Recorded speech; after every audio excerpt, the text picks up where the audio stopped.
Hi, hello friends, welcome back to our channel. இன்னைக்கு நம்ம வீடியோல என்ன பார்க்க போறோம் அப்படினு பார்த்தா செக்ல வந்து நிறைய டைப்ஸ் இருக்கு. அதெல்லாம் நான் உங்களுக்கு வந்து ஒரு எக்ஸாம்பிள் மூலமா தெரியப்படுத்துறேன். டைப்ஸ் ஆஃப் செக் தான் பார்க்க போறோம். டோட்டலா வந்து ஒரு 7 டைப்ஸ் இருக்கு. அது என்னென்ன டைப்ஸ்னு பார்த்தா ஃபர்ஸ்ட் வந்து bearer check, second one order check, third one post dated check, third one post dated, fourth one anti dated, fifth one stale check, sixth one open check, seventh one crossed check. Just நீங்க தெரிஞ்சுக்கணும்ங்கறதுக்காக அந்த name mention பண்றேன். எக்ஸாம்பிளோட சொல்றப்போ உங்களுக்கு நல்லா கிளியரா புரியும். அதுலயும் இப்ப இந்த bearer check, order check அப்படிங்கிறது வந்து யாருக்கு நம்ம பணம் கொடுக்கறோம், யார் வாங்க போறாங்க அது சம்பந்தமான டைப்ஸ். இதே வந்து post dated, anti dated, stale இதெல்லாமே வந்து டேட் சம்பந்தப்பட்டது. அடுத்து வந்து open check, crossed check அப்படிங்கிறது வந்து யாரு கைக்கு வந்து அதாவது கையில கேஷா வாங்குறாங்களா இல்ல அக்கவுண்ட்ல போய் வாங்குறாங்களா அதோட டைப்ஸ். அவ்வளவுதான். டோட்டலா 7 டைப்ஸ் தான். இப்போ இது எக்ஸாம்பிளோட சொல்லலாம். எக்ஸாம்பிளோட உங்களுக்கு நான் சொல்றேன் புரியும். இப்போ ஃபர்ஸ்ட் ஒன் என்னது bearer check. bearer checkனா என்ன அப்படின்னு சொல்லி இப்போ ஃபர்ஸ்ட் பார்க்கலாம். இப்போ இதுதான் ஃபர்ஸ்ட் டைப் நம்ம பார்த்தோம் பாத்தீங்களா bearer check அப்படிங்கிறது. இந்த செக்ல வந்து இந்த இடத்துல இங்க கொடுத்திருக்காங்க பாருங்க ஆர் bearerன்னு கொடுத்திருக்காங்க பாருங்க. இப்படி இருந்துச்சுனா தான் இது வந்து bearer check அப்படின்னு சொல்லி அர்த்தம். இது வந்து ஒரு ஆக்சிஸ் பேங்கோட செக். இந்த செக் யாரோடது? ராமச்சந்திரனோடது. அப்ப இந்த செக் என்ன பண்றாங்க? ராமச்சந்திரன் அப்படிங்கறவங்க இந்த இடத்துல வந்து சைன் பண்ணிடுவாங்க. ஓகேங்களா? சைன் பண்ணிட்டு இங்க என்ன பண்ணிடுவாங்க? பே யாருக்காவது கொடுப்பாங்க. இப்ப பார்த்தோம் அப்படின்னம்னா இப்ப வந்து பே மோகன்ங்கிறவங்களுக்கு என்ன பண்றாங்க? ராமச்சந்திரன் வந்து பணம் வந்து கொடுக்குறாங்க. எவ்வளவு கொடுக்குறாங்க அப்படின்னு பார்த்தோம்னா 1 lakh அப்படின்னு வச்சுக்கலாம். 1 lakh only. அப்ப இந்த இடத்துல வேர்ட்ஸ்ல எழுதிருப்பாங்க. அதுக்கப்புறம் இங்க வந்து நம்பர்ஸ்ல வந்து எழுதிருப்பாங்க. ஓகே. இப்போ இந்த இடத்துல என்ன கொடுத்திருக்காங்க? மோகன் அப்படி இல்லாட்டி ஆர் bearer அப்படின்னு சொல்லி கொடுத்திருக்காங்க. அப்படின்னா என்ன அர்த்தம் அப்படின்னம்னா bearerனா இந்த செக்கை வந்து மோகன் எடுத்துட்டு போனாங்கன்னா மோகனுக்கு வந்து பணம் கிடைக்கும்.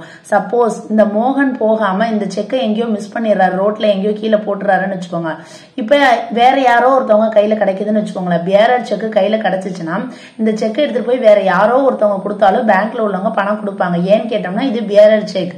அப்போ மோகன் வரலாம், அப்படி இல்லாட்டி வேற யாரோ ஒருத்தவங்க வந்தாங்கன்னா கூட என்ன பண்ணி இந்த பணத்தை வந்து கொடுத்துருவாங்க. இதுல நிறைய வந்து டிஃபிகல்டிஸ் இருக்கு. உங்களுக்கே தெரியும், நம்ம செக் வந்து தெரியாதனமா யார் கையில அது மிஸ் ஆயிடுச்சு அப்படின்னோம்னா என்ன பண்ணிடுவாங்க? இதை யார் வேணாலும் எடுத்துட்டு போயிட்டு அவங்க வந்து யூஸ் பண்ணிப்பாங்க. இதுதான் வந்து bearer செக். புரிஞ்சிருக்கும்னு நினைக்கிறேன் உங்களுக்கு. இப்ப இங்க யார் பேர் கொடுத்திருக்காங்க, அப்படி இல்லாட்டி இந்த செக் யார் கையில கிடைக்குதோ அவங்களுக்கு வந்து பணம் கிடைக்கும். இப்ப இந்த bearerல வந்து ரொம்ப ப்ராப்ளம்ஸ் இருக்கு அப்படிங்கறதுனாலதான் அதுக்கு அடுத்த செக் வந்து என்ன வந்துச்சுன்னா ஆர்டர் செக். செகண்ட் டைப்புக்கு ஒரு செக் நான் உங்களுக்கு காமிக்கிறேன் பாருங்க. இந்த செக்ல என்ன இருக்கு? ஆர் ஆர்டர்னு இருக்கு. இந்த செக்ல என்ன இருக்கு? ஆர் bearerன்னு இருக்கு. அப்ப இதுல நிறைய ப்ராப்ளம்ஸ் இருக்கு அப்படிங்கறதுக்காக தான் அதுக்கு அடுத்து செக் வர்றது எல்லாமே எப்படி என்ன வந்துருச்சுன்னா ஆர் ஆர்டர் அப்படின்னு சொல்லி வந்துருச்சு. இந்த செக் வந்து SBI செக். இது சதீஷ் அவங்களோட செக் அப்படின்னு பார்த்துக்கலாம். அதோட செக் அவங்களோட செக். இப்ப பார்த்தோம்னா இவங்க வந்து ராம் அவங்களுக்கு வந்து 1 lakh கொடுக்குறாங்கன்னு வச்சுக்கலாம். 1 lakh only. இப்ப இந்த இடத்துல வந்து 1 lakh அப்படின்னு சொல்லி இங்க வேர்ட்ஸ்ல எழுதிடுறாங்க. இப்ப இந்த செக்கை எடுத்துட்டு போயிட்டு ராம்ங்கிறவங்க பேங்க்ல போய் கொடுத்தாங்க அப்படின்னம்னா பணம் கொடுப்பாங்க. காரணம் சதீஷ்ங்கிறவங்க சைன் பண்ணிருக்காங்க. அவங்க யாருக்கு பே யாருக்கு தர சொல்லியிருக்காங்க? ராம்க்கு கொடுங்கன்னு சொல்லியிருக்காங்க. அதனால இது பண்றாங்க.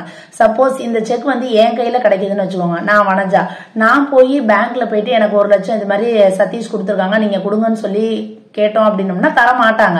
ஏன்னு கேட்டோம்னா இதுல மென்ஷன் பண்ணிருக்காங்க பே ராம் அப்படி இல்லாட்டி ஆர் ஆர்டர். அப்ப ராம்க்கு கொடுங்க, ராம் இல்லாட்டி ஆர்டர் பண்றவங்களுக்கு கொடுங்க அப்படின்னு சொல்லியிருக்காங்க. வேற bearer செக் வந்து என் கையில வனஜாக்கிட்ட கிடைக்குது அப்படின்னம்னா மோகன் போகாம வனஜா போனா இந்த செக்ல பணம் தருவாங்க. ஆனா இந்த செக்ல பணம் தர மாட்டாங்க. ஏன்னு கேட்டோம்னா ஒண்ணு ராம் போனா மட்டும்தான் கொடுப்பாங்க. அப்படி இல்லாட்டி ராம் என்ன பண்ணணும்? யாருக்காவது ஆர்டர் பண்ணணும். அதாவது ராம் வந்து இப்ப எனக்கு ஆர்டர் போடுறாரு அப்படின்னம்னா என்ன போட்டிருக்கணும்? செக்கோட back side pay to Vanaja அப்படின்னு போட்டுட்டு ராம் வந்து சைன் பண்ணணும். புரியுதுங்களா உங்களுக்கு? இந்த செக் வந்து சதீஷோடது. சதீஷ் ராம்க்கு தராரு. ராமால போக முடியல. அப்ப ராம் என்ன பண்றாங்க? ஆர்டர் போடுறாங்க. யாருக்கு? பே டு வனஜாங்கிறவங்களுக்கு ஆர்டர் போடுறாங்க. அவங்களோட சிக்னேச்சர் இருக்குது. ஓகேங்களா? இப்ப ஆர்டர் செக் உங்களுக்கு புரிஞ்சிருக்கும்னு நினைக்கிறேன். இப்ப சப்போஸ் உங்க கையில வந்து bearer செக் தான் இருக்குது. ஓகேங்களா? bearer செக் தான் இருக்குது. ஆனா இத வந்து இங்க இப்ப மோகனால போக முடியல. இந்த bearer செக்கா ஆர்டர் செக்கா மாத்தணும். வனஜாங்கிறவங்கள்ட்ட கொடுத்து போய் பணத்தை வாங்க சொல்லணும். ஆனா இது bearer செக்கா இருக்குதே, என்ன பண்றதுன்னு தெரியாம அவங்க முழிக்கிறாங்க அப்படின்னம்னா இந்த bearer செக்கை என்னவா மாத்த முடியும்? ஆர்டர் செக்கா மாத்த முடியும். அப்ப என்ன பண்ணிருக்கணும்? இந்த ஆர் bearer அப்படிங்கறத அடிச்சுட்டு ஆர் ஆர்டர். அப்ப இந்த bearer செக் என்னவா மாறிடுச்சு? ஆர் ஆர்டர்னு மாறிடுச்சு. அப்ப மோகன் யாருக்கு ஆர்டர் போடுறாங்க? திருப்பி வனஜாங்கிறவங்களுக்கு ஆர்டர் போட்டாங்கன்னா திருப்பி இங்க பேக் சைடு என்ன எழுதணும்? பே டு வனஜா அப்படின்னு எழுதிட்டு மோகன் வந்து சைன் பண்ணணும். உங்களுக்கு புரியுதுங்களா? ராமச்சந்திரன் வந்து மோகனுக்கு பணம் கொடுத்திருக்காரு. மோகனால போக முடியல. ஆனா அவர் கையில பேரல் செக் இருக்குது. அந்த பேரல் செக்கை அவர் ஆர்டர் செக்கா மாத்தினாரு. எப்படி மாத்தினாரு? இதை அடிச்சுட்டு அவர் ஆர்டர்னு போட்டுட்டாரு. யாருக்கு ஆர்டர் போட்டிருக்காரு? வனஜாவுக்கு கொடுங்கன்னு சொல்லி பேங்குக்கு ஆர்டர் போடுறாரு. இப்ப 2 செக் உங்களுக்கு புரிஞ்சிருச்சுங்களா? இப்ப அதுக்கு அடுத்து பார்த்தோம்னா தேர்ட் ஒன் வந்து டேட்டை வச்சு சொன்னோம். போஸ்ட் டேட்டட் செக் அப்படின்னு சொல்லி சொன்னோம். போஸ்ட் டேட்டட் செக் அப்படின்னம்னா என்ன அர்த்தம்னா, இப்ப ஃபார் எக்ஸாம்பிள் இப்ப இந்த இதை எடுத்துக்கலாம். இப்ப இன்னைய டேட் பார்த்தோம் அப்படின்னம்னா 28 இப்ப ஓகேங்களா? இப்ப இன்னைய டேட் பிரகாரம் பார்த்தோம் அப்படின்னம்னா 28 ஆகஸ்ட். இப்ப சப்போஸ் வந்து இவங்க செக் கொடுக்கறது 06 செப்டம்பர் மாசம் கொடுக்குறாங்கன்னு வச்சுக்கலாம். 06 செப்டம்பர் மாசம் 06/09/2025 ஓகேங்களா? ராமச்சந்திரன்ங்கிறவங்க எந்த டேட் போட்டு கொடுக்குறாங்க தெரியுதுங்களா? அவங்க இன்னைய டேட் என்னது? 28 ஆகஸ்ட் 28. ஆனா அவங்க என்ன சொல்றாங்க? ஃபியூச்சர் டேட்டை போட்டு கொடுக்குறாங்க. அப்ப இப்ப இன்னைக்கு ராமச்சந்திரன் செக் கொடுத்தோன்னா மோகன் உடனே பேங்குக்கு போயிட்டு இன்னைக்கு 28ஆம் தேதியே போயிட்டு பேங்க்ல போய் பணம் கேட்டாங்க அப்படின்னம்னா பணம் கிடைக்காது. ஏன்னு கேட்டோம்னா அவங்க என்ன டேட் போட்டு கொடுத்துருக்காங்க? Post data. ஃபியூச்சர்ல என்ன டேட் வரும் அந்த டேட்டை போட்டு கொடுத்துருக்காங்க. அப்ப நீங்க வந்து 6/9 அன்னைக்கு பேங்குக்கு போனாதான் உங்களுக்கு வந்து பணம் கிடைக்கும். ஓகேங்களா? அதே மாதிரி இந்த செக்கோட வேலிடிட்டி என்னது? வேலிட் ஃபார் 3 months கொடுத்திருப்பாங்க. அப்ப எந்த டேட் போட்டிருக்காங்களோ அதுல இருந்து 3 மாசம் கணக்கு வரைக்கும் தான் இந்த வேலிட் செக்கா, அதாவது இந்த செக் வந்து வேலிட் ஆகும். அதுக்கப்புறம் இந்த செக் வந்து வேலிட் ஆகாது. அப்ப உங்களுக்கு போஸ்ட் டேட்டட் செக் புரியுதுங்களா உங்களுக்கு? அதாவது செக் கொடுக்கறவங்க வந்து ஃபியூச்சர் டேட்டை போட்டு கொடுத்திருப்பாங்க. அன்னைக்கே நம்ம போய் பேங்க்ல போய் பணம் எடுக்க முடியாது. ஓகேங்களா? அந்த மாதிரி பண்ணிருப்பாங்க. இது வந்து போஸ்ட் டேட்டட் செக். அதே மாதிரி வந்து ஆன்டி டேட்டட் செக் அப்படின்னா என்ன அர்த்தம்னா அதுக்கு இன்னொரு செக் எடுத்துக்கலாம். ஆன்டி டேட்டட் அப்படின்னம்னா அதாவது இதுக்கு முன்னாடி உள்ள டேட்டை வந்து போட்டு கொடுப்பாங்க.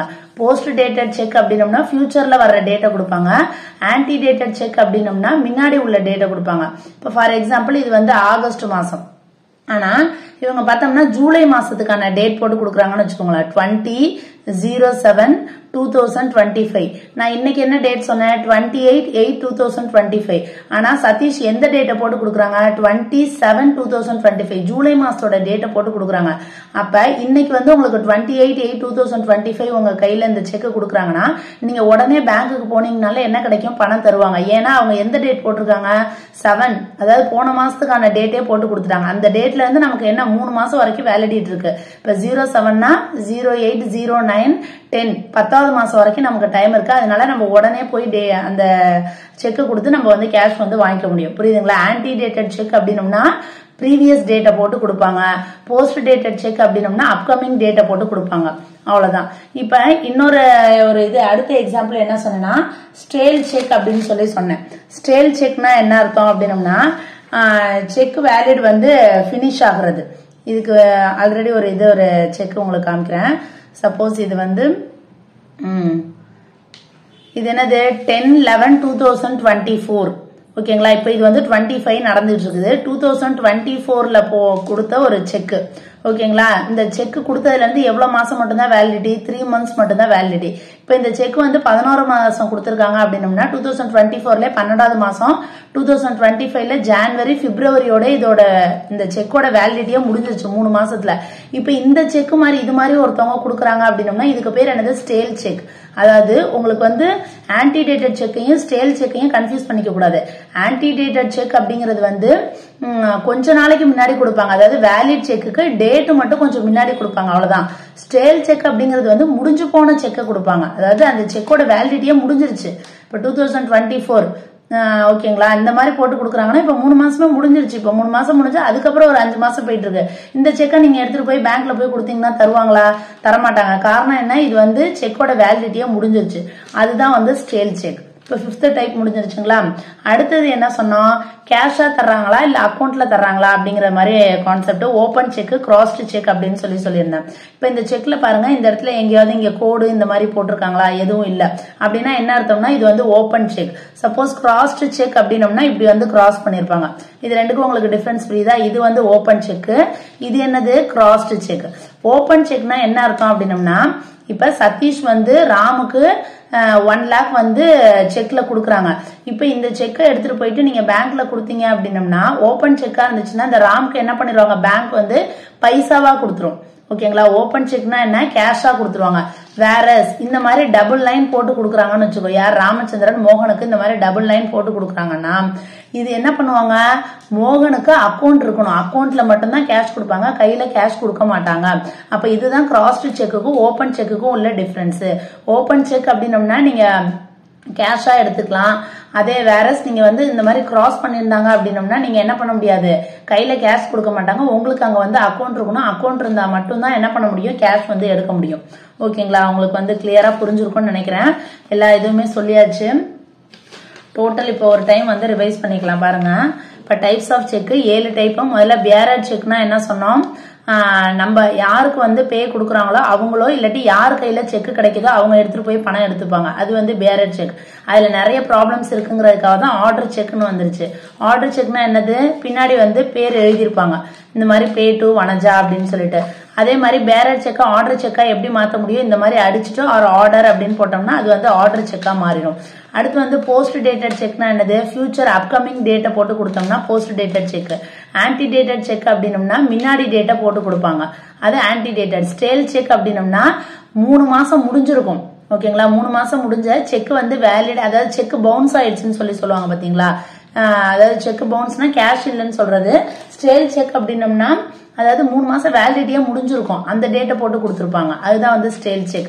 ஓபன் செக் அப்படின்னம்னா இது வந்து மேல வந்து இந்த மாதிரி கோடு வந்து போட்டு இருந்துச்சுன்னா கிராஸ்டு செக், கோடு போடாம இருந்துச்சுன்னா என்னது, ஓபன் செக். இந்த மாதிரி மேல கோடு போடாம இருந்தா அது ஓபன் செக், இது வந்து கையில கேஷ் கொடுத்துருவாங்க.